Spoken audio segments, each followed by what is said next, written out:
हम सब जानते हैं कि इस समय भारत में कोरोना संक्रमण की दूसरी लहर चल रही है और पूरा देश इससे आहत है।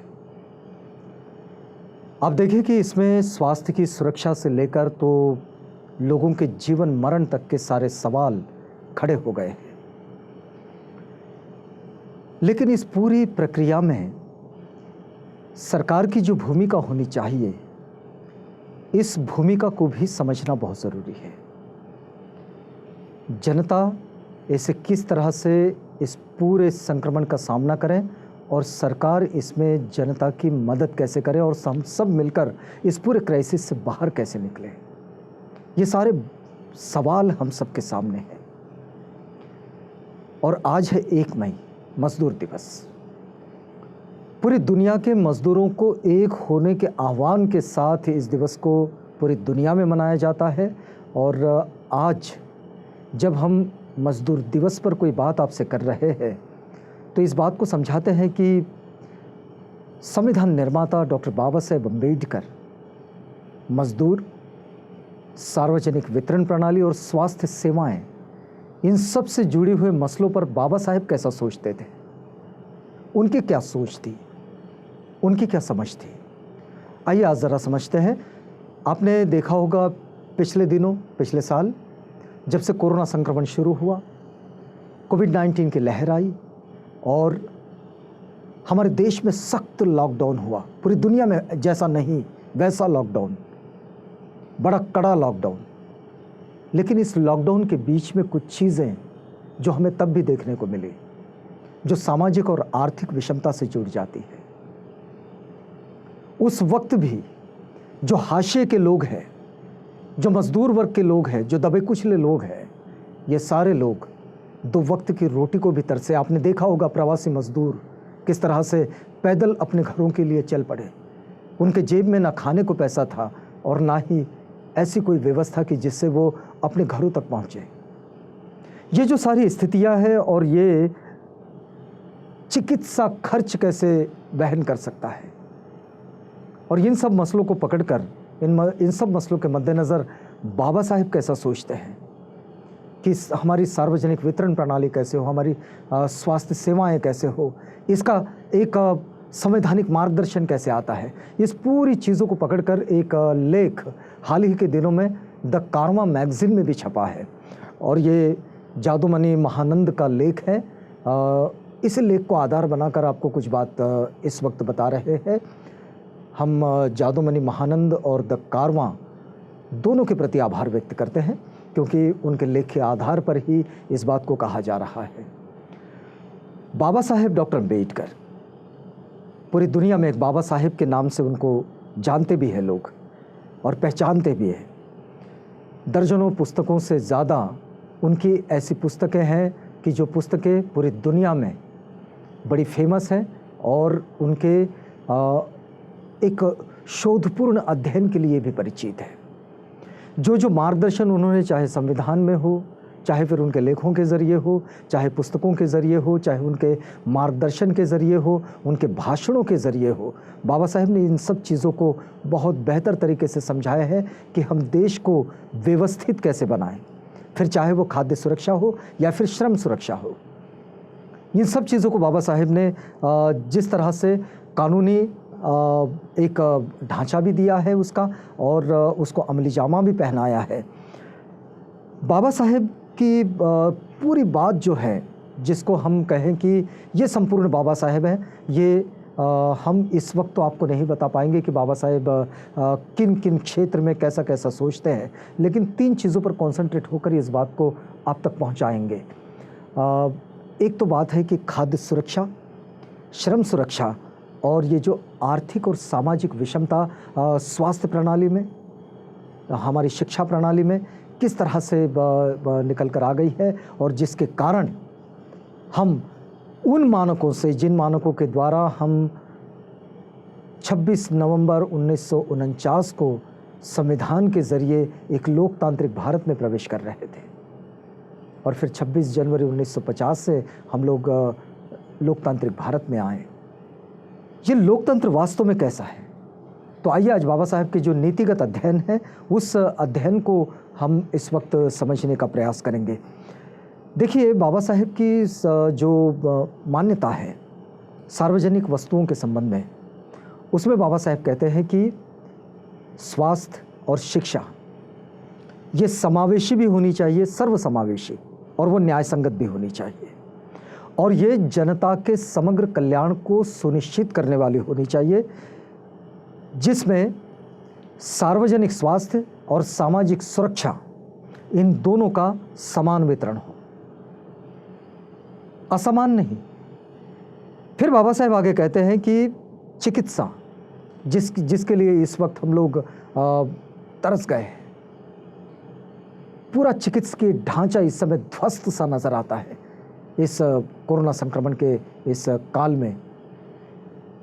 चिकित्सा बुनियादी ढांचे के निर्माण या कुछ बीमारियों के खिलाफ विशेष चिकित्सा का जो हस्तक्षेप है, इसकी वकालत करने से परे बाबा साहेब सोचते हैं। और बाबा साहेब कहते हैं कि राज्य की जो भूमिका है, सरकार की जो भूमिका है, वो स्वास्थ्य के सामाजिक निर्धारकों, यानी कि जो सामाजिक मानक होते हैं, उन मानकों में पौष्टिक भोजन और स्थिर आय, इन दोनों चीज़ों को सुनिश्चित करना चाहिए। स्वच्छ पेयजल, इन तक हर एक व्यक्ति की पहुंच होनी चाहिए। तो स्वास्थ्य की तरफ देखने की बाबा साहेब की जो दृष्टि है वो ये है कि उन्हें एक तो पौष्टिक भोजन मिले नागरिकों को, स्थिर आय हो उनकी, वो सुनिश्चित हो जाए कि उनकी एक निश्चित आय है, और स्वच्छ पेयजल। ये जो अपने संविधान में जीवन के अधिकार आते हैं, उसमें ये सबसे पहली बात है। ये आवश्यक चीज़ें हैं, ये ज़रूरी चीज़ें हैं। आज हम जिस महामारी का सामना कर रहे हैं, इसमें बाबा साहेब बहुत पहले इस विषय में आगाह कर देते हैं कि हमें इन चीज़ों पर ध्यान देना होगा, और ये सरकार की भूमिका है। सरकार को सुनिश्चित करना होगा कि लोगों के पास एक निश्चित आय हो, उन्हें स्वच्छ पेयजल मिले, और साथ ही साथ उन्हें पौष्टिक भोजन मिले। ये नहीं मिलता है तो उनका स्वास्थ्य खराब हो जाता है। और फिर बाबा साहेब तर्क देते हैं, वे कहते हैं कि चिकित्सा संस्थानों, स्वास्थ्य के निर्धारकों, यानी कि स्वास्थ्य के मानकों तक इसकी जो पहुंच है, इस पहुंच में जाति और वर्ग की असमानता को दूर करना होगा। हर एक व्यक्ति के पास ये मिलना चाहिए। हम आज क्या देखते हैं, ये सुविधाएं सभी के पास नहीं है। जाति और वर्ग के आधार पर ये सारी सुविधाएं बंट गई है। तो ये जो विषमता है, इस विषमता के खिलाफ बाबा साहेब उस वक्त मार्गदर्शन करते हैं, और इसको सार्वजनिक स्वास्थ्य प्रणाली को कैसे सुनिश्चित किया जाए, इसका मार्गदर्शन करते हैं। बाबा साहेब कहते हैं कि स्वास्थ्य के लिए न केवल दवाओं और अस्पतालों की आवश्यकता है, बल्कि हमारे यहाँ, यानी कि भारत की सामाजिक असमान सामाजिक सच्चाई भी है, जिसको हम नज़रअंदाज नहीं कर सकते, और इस पर हमें बहुत गंभीरता से काम करना होगा। बाबा साहेब कहते हैं कि ये बात ठीक है कि हम अन्य देशों की तुलना में, हमारे यहाँ जनसंख्या बहुत ज़्यादा है, और जनसंख्या बहुत ज़्यादा होने के कारण गरीबी हमारे देश के कई लोगों को पौष्टिक भोजन प्राप्त नहीं कराती है, या फिर पौष्टिक भोजन मिलने से रोकती है। लेकिन इस स्थिति को ठीक कराने के लिए सरकार को पहल करनी होगी कि लोगों को उत्तम स्वास्थ्य के लिए उनके जीवन स्तर को बनाए रखना होगा। फिर बाबा साहेब कहते हैं कि उनकी समझ में, उनकी जो समझ है, वास्तव में ये लेख द कारवां में छपा है, और ये जादूमणि महानंद जो है, इनका ये लेख है। उसी के आधार पर आज ये बात हम आपको बता रहे हैं। देखिए, बाबा साहेब कहते हैं कि खाद्य सुरक्षा अपने आप में कोई समाधान नहीं है, लेकिन जो दबे हुए वर्ग हैं, उन दबे हुए वर्ग के लोगों को उनके जीवन स्तर को बनाए रखने के लिए उनकी खाद्य सुरक्षा निश्चित होनी चाहिए, और उनकी एक निश्चित आय भी सुनिश्चित करनी होगी। जो खेतीहर मजदूर हैं, उन सबको एक निश्चित आय के साथ उनके पौष्टिक भोजन की भी व्यवस्था करनी होगी। बाबा साहेब कहते हैं कि मेरी समझ में स्वयं में असमानता किसी राष्ट्र की सार्वजनिक स्वास्थ्य क्षमताओं को खराब करती है। जो मूलतः समाज की प्रैक्टिस में जो विषमता होती है, वो विषमता यानी कि वो असमानता ये सार्वजनिक स्वास्थ्य की क्षमताओं को खराब करती है और लोग अपने अपने स्वार्थ के अनुसार, अपने अपने रुतबे के अनुसार, अपने अपनी प्रतिष्ठाओं के अनुसार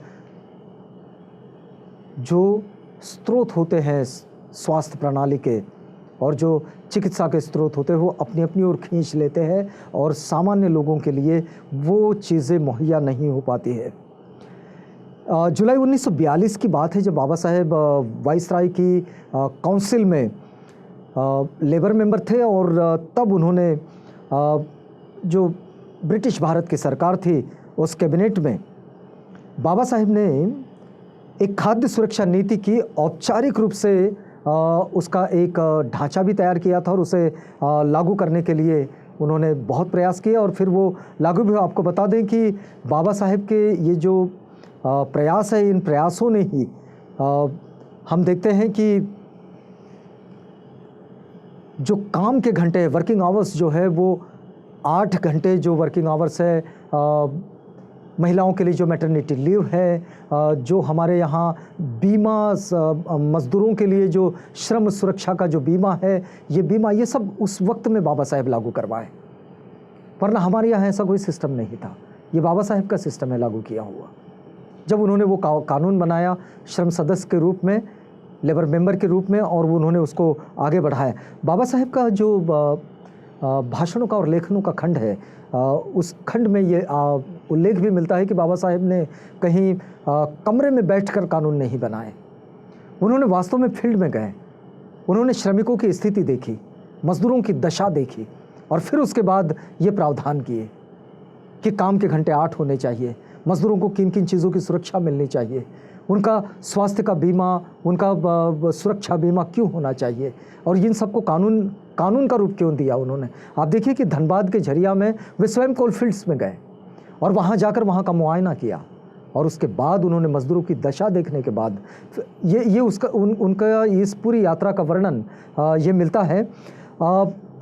बाबा साहेब के ये प्रावधान रहे हैं कि श्रमिकों के लिए सब्सिडी वाले अनाज की व्यवस्था तो होनी चाहिए, ये उनको सार्वभौमिक बनाएंगे, लेकिन ये श्रमिकों तक पहुँचे इसकी व्यवस्था भी सुनिश्चित करना बहुत ज़रूरी है, ये बाबा साहेब कहते हैं। और श्रम सदस्य के रूप में बाबा साहेब ने ब्रिटिश सरकार से ये आग्रह भी किया था कि हर एक औद्योगिक क्लस्टर में, जितने भी इंडस्ट्रियल क्लस्टर हैं, वहाँ पर एक मुफ्त कैंटीन होनी चाहिए लेबर्स के लिए, जो उन्हें खाना भी दे, उनकी खाद्य की ज़रूरतों को पूरा करें। आज हम महामारी के इस दौर से जब गुजर रहे हैं, हम इन चीज़ों को अगर थोड़ा व्यवस्थित रूप से समझे कि हमने इन चीज़ों पर पिछले 7 दशकों में अगर काम कर लिया होता, तो आप देखिए कि इन बहुत सारी चीज़ों को हम ढांचागत तरीके से मैनेज कर पाते, उसका प्रबंधन कर पाते। आज इस स्थिति को देखिए आप कि भारत की जो इस समय खाद्य सुरक्षा प्रणाली है, उसको देखकर ऐसे लगता है कि ये कितनी बदतर हो गई है। ये लॉकडाउन की घोषणा के बाद से आप देखिए कि कई लोगों के भूख से मौत की खबरें मिली हैं। और सार्वजनिक वितरण प्रणाली की आप व्यवस्था देखिए, शहरों से लेकर ग्रामीण इलाके तक सब जगह एक ही बात कि सुरक्षा का जाल बिछाने में ये पूरी योजना विफल रही है। और इन सब में जो अनुसूचित जाति और अनुसूचित जनजाति के जो समूह हैं, यानी कि जो हाशिए के लोग हैं, ये हाशिए के लोग इसमें बहुत ज़्यादा प्रभावित हैं, क्योंकि वो कहीं भी रुतबा नहीं उनका, और बिल्कुल हाशिए पर पड़े हैं हमारी सामाजिक व्यवस्था में। एक्शन एड ने एक सर्वे किया था और इसमें उस सर्वे में आप देखिए कि ये खाद्य सुरक्षा प्रणाली जो है, आज हम बात कर रहे हैं खाद्य सुरक्षा प्रणाली पर, एक्शन एड के सर्वे में ये बात उभर कर आती है कि हर छठा व्यक्ति ये कहता है कि उनके पास भोजन की खपत पर्याप्त नहीं है, कि उनके पास भोजन सही रूप से नहीं मिल पा रहा है। हर छठा व्यक्ति यही जवाब देता रहा। 60 से 65% लोगों ने ये कहा और कि उन्हें कम से कम कभी एक वक्त तो कभी कभी 2 वक्त का खाना मिलता था, कभी कभी। ये कैसी खाद्य सुरक्षा प्रणाली है? आज 1 मई का दिन है। बाबा साहेब ने इन चीज़ों पर बहुत गहराई से काम किया है। बाबा साहेब कहते हैं कि सार्वजनिक स्वास्थ्य के विकास के लिए, यदि सार्वजनिक स्वास्थ्य का विकास करना है तो उसके लिए सार्वजनिक खाद्य सुरक्षा सुनिश्चित होनी चाहिए, और ये अगर सुनिश्चित नहीं है तो फिर हम लोग कहीं भी एक बेहतर जीवन की ओर नहीं जा पाएंगे। ये 1938 की बात है जब बॉम्बे विधायिका में औद्योगिक विवाद बिल पर एक बहस के दौरान एक कानून जिसने औद्योगिक अदालतों की स्थापना की और उसके हड़ताल पर प्रतिबंध लगा दिया, तो बाबा साहब ने कहा कि कोई भी लोकतंत्र जो श्रमिक वर्ग और जो शिक्षा से रहित है, जो जीवन के साधनों से रहित है, और जो संगठन किसी भी शक्ति से रहित है, तो वो लोकतंत्र नहीं हो सकता। और इसलिए श्रम संगठनों को अपनी बात रखने का अधिकार होना चाहिए।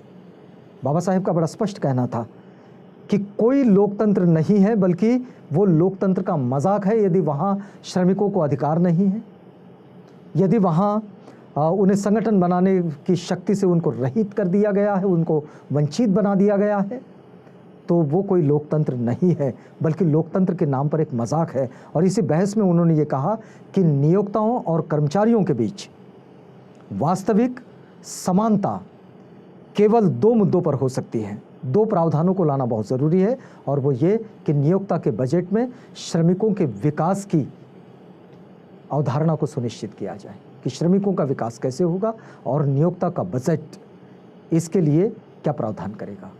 मतलब सीधी सीधी बात है कि श्रमिकों का हिस्सा क्या होगा, श्रम का हिस्सा कितना होगा पूंजी में। अब देखिए कि बाबा साहेब इस बात को 1938 में कहते हैं। 1936 में उन्होंने इंडिपेंडेंट लेबर पार्टी की स्थापना की थी। बाबा साहेब एक बात और भी कहते हैं जब वे श्रम सदस्य के रूप में काम करते हैं तब, कि श्रम कल्याण को बनाए रखने के लिए मजदूरों को जीवित मजदूरी देनी होगी, मतलब लाइव जो उनकी मजदूरी होती है वो देनी होगी, उनका रोजगार और सामान्य कल्याण की उचित स्थितियों का आश्वासन दिया जाना चाहिए। कि श्रमिकों का कल्याण कैसे होगा, इसका आश्वासन नियोक्ताओं ने देना होगा।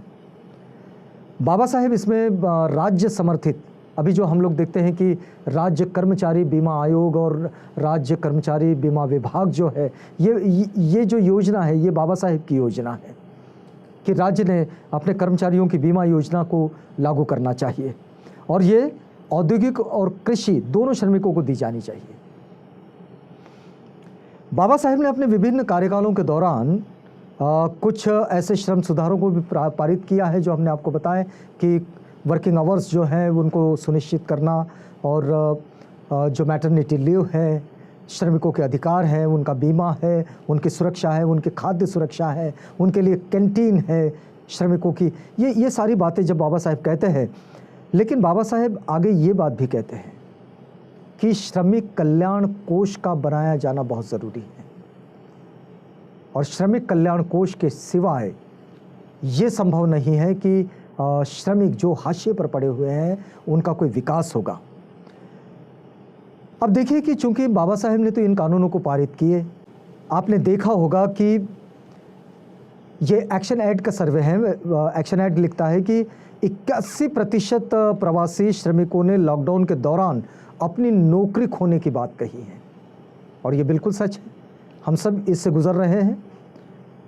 भारतीय अर्थव्यवस्था की अप्रैल में जो निगरानी के लिए जो केंद्र और एक आर्थिक विश्लेषण के जो थिंक टैंक है उनका कहना था कि भारत की बेरोजगारी दर 23.05% तक पहुंच गई है, और ये जो प्रवासी और अनौपचारिक कार्यकर्ता सबसे मुश्किल दौर से जब गुजर रहे थे कि जिसमें लोगों की भोजन तक पहुंच ही नहीं है, आज भी हम लोग उसी दौर से गुजर रहे हैं। अगर हम देखें तो इसमें एक बात जो उभर कर आती है कि इस समय श्रम ये पूंजी द्वारा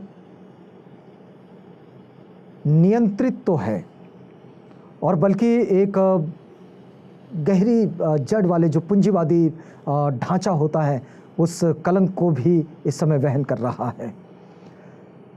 आप देखिए कि इस समय में विशेषकर जो हाशिए के समुदाय है, इनका जो ग्रामीण क्षेत्र में, ग्रामीण अंचल में रहने वाले जो लोग हैं, उसमें चाहे फिर शेड्यूल कास्ट के हो, शेड्यूल ट्राइब्स के हो, तो इन लोगों का जो श्रम है, इनके श्रम का शोषण जो है वो इस समय बहुत बढ़ गया है।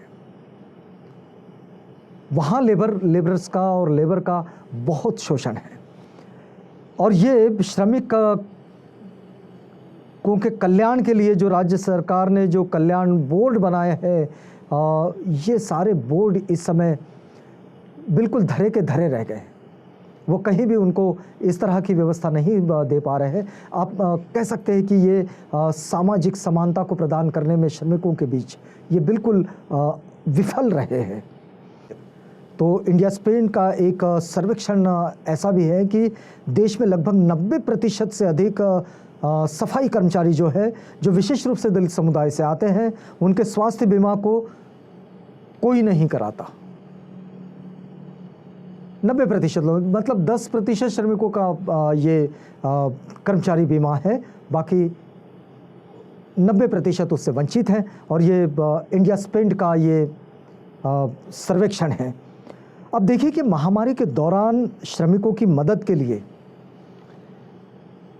श्रम कानूनों को और मजबूत करना चाहिए, क्योंकि इस समय श्रमिकों को बहुत ज़्यादा पीड़ाएं सहनी पड़ रही है। उन पर बहुत एक तो महामारी और फिर दूसरी बेरोज़गारी, इन दोनों की मार पड़ रही है। ऐसे में श्रम कानूनों को और मजबूत करना चाहिए था, लेकिन ऐसा नहीं हुआ। आप देखिए 8 मई को उत्तर प्रदेश की सरकार ने कुछ श्रम कानून अध्यादेश 2020 से उत्तर प्रदेश में अस्थायी छूट पारित कर दी। इस अध्यादेश में सभी व्यवसायों को, सभी कारखानों को, अन्य प्रतिष्ठानों को लगभग हर श्रम कानून से छूट दी गई। आप देखेंगे कि उसी दौरान जब इधर हमारे यहाँ लॉकडाउन चल रहा था, उसी दौरान ये हुआ कि हमने लेबर कानून को सस्पेंड कर दिया।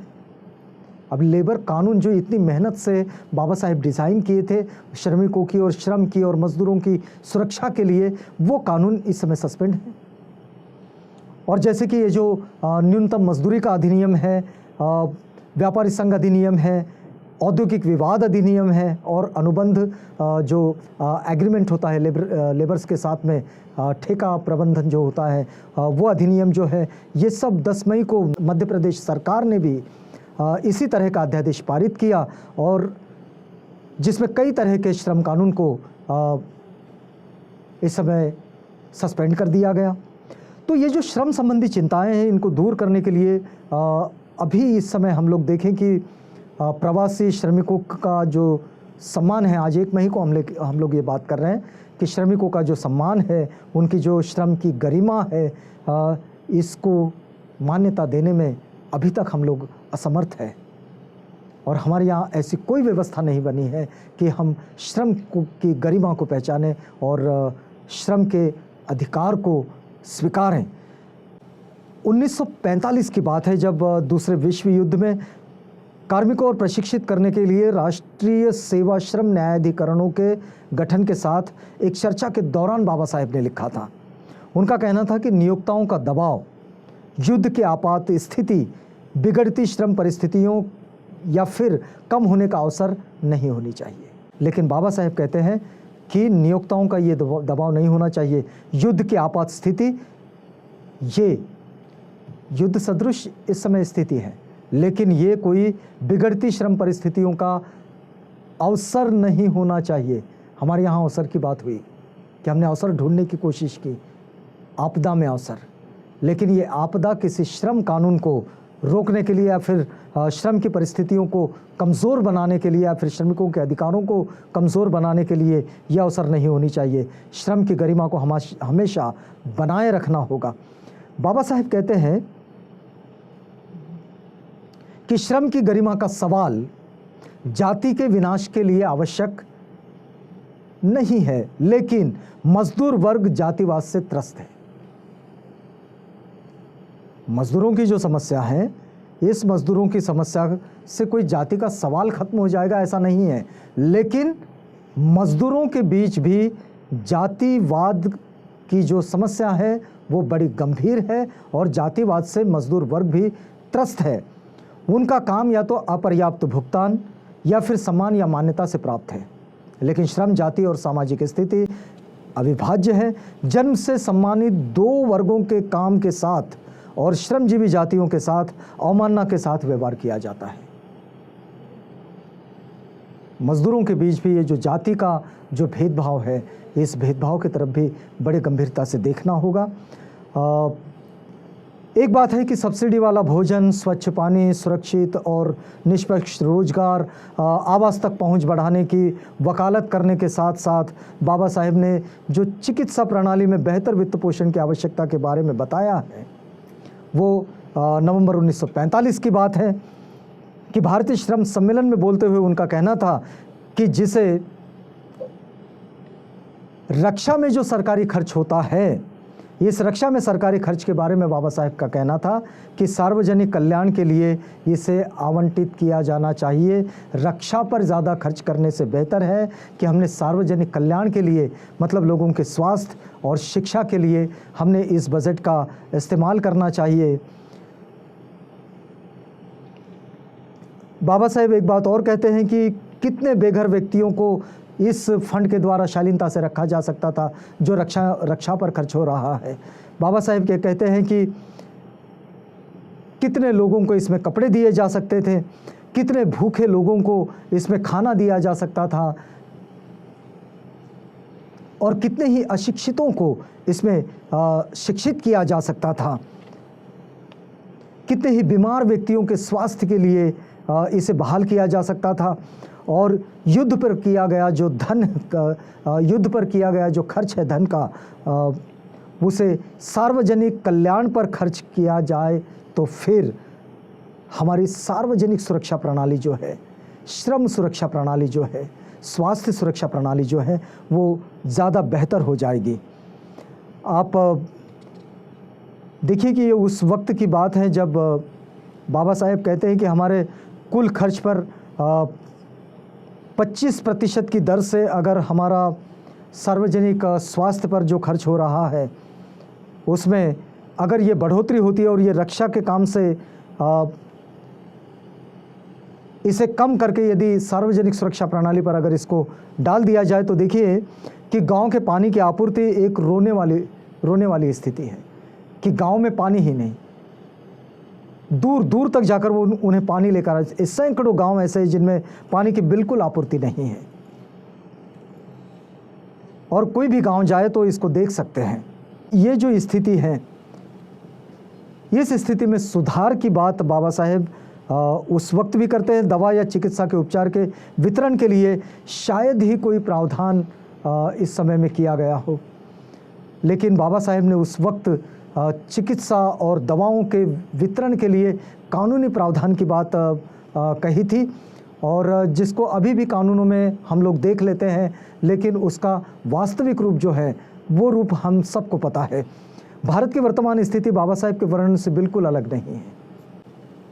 आज वर्तमान भारत को हम अगर देखते हैं तो बाबा साहेब के वर्णन से ये भारत बिल्कुल अलग नहीं है। विश्व बैंक की जो फैक्ट शीट है उसके अनुसार अगर हम बात करें तो वित्त वर्ष जो 2019-20 का जो वित्त वर्ष है उसमें केंद्र और राज्य सरकारों ने स्वास्थ्य पर भारत के सकल घरेलू उत्पाद का मात्र 1.29% खर्च किया है। अब आप बताएं कि हमने अपने स्वास्थ्य पर कितना प्रावधान किया। अब सार्वजनिक स्वास्थ्य को सुनिश्चित करने में बाबा साहेब की जो नीतियां हैं उनको संरक्षित भी किया जाए और अधिनियमित भी किया जाए तो फिर आज 1 मई पर मजदूरों की बात करते हुए और बाबा साहब को याद करते हुए इन चीज़ों को अगर हम आगे बढ़ाते हैं और जिस महामारी के संकट से इस दौर में हम लोग गुजर रहे हैं, इस संकट को का अगर ठीक से सामना करना है तो हमारी जो आर्थिक और सामाजिक जो बुराइयां हैं, आर्थिक और सामाजिक जो विषमताएं हैं, उन विषमताओं से बाहर आना होगा। तो सार्वजनिक सुरक्षा प्रणाली की उसकी जो नीति है, उस नीति को हमें ठीक से रेखांकित करना होगा, चिन्हित करना होगा और उसको इम्प्लीमेंट भी करना होगा, उसका अवलंब करना होगा। ये स्वास्थ्य देखभाल जो है, बाबा साहेब कहते हैं कि सामाजिक सुरक्षा के अपने व्यापक विचार की व्याख्या करते हुए वे कहते हैं कि स्वास्थ्य देखभाल ये मानव अधिकारों का एक मौलिक हिस्सा होना चाहिए। स्वास्थ्य का अधिकार जो है, स्वास्थ्य की देखभाल जो है, ये मानव अधिकारों का एक मौलिक हिस्सा होना चाहिए और ये केवल उन विशेषाधिकारों को प्राप्त लोगों के लिए जिसे वो वहन कर सकते हैं। सरकार को अपने नागरिकों को सार्वभौमिक और सार्वजनिक नीति के रूप में स्वास्थ्य बीमा प्रदान करना चाहिए हर एक व्यक्ति को, और विशेष रूप से गरीबी रेखा के नीचे रहने वाले लोग बीमा के सबसे पहले लाभार्थी होने चाहिए और ये व्यवस्था सरकार ने करनी चाहिए। किसी को भी नहीं छोड़ा जाना चाहिए और पैसा वो कारण नहीं होना चाहिए जिसके लिए उसकी देखभाल नहीं हो सकती। मतलब कोई गरीब है तो उसकी देखभाल नहीं होगी, ये बात नहीं होनी चाहिए। फिर ये कहा गया है कि सरकार को जनता के प्रति जवाबदेह ठहराया जाना चाहिए।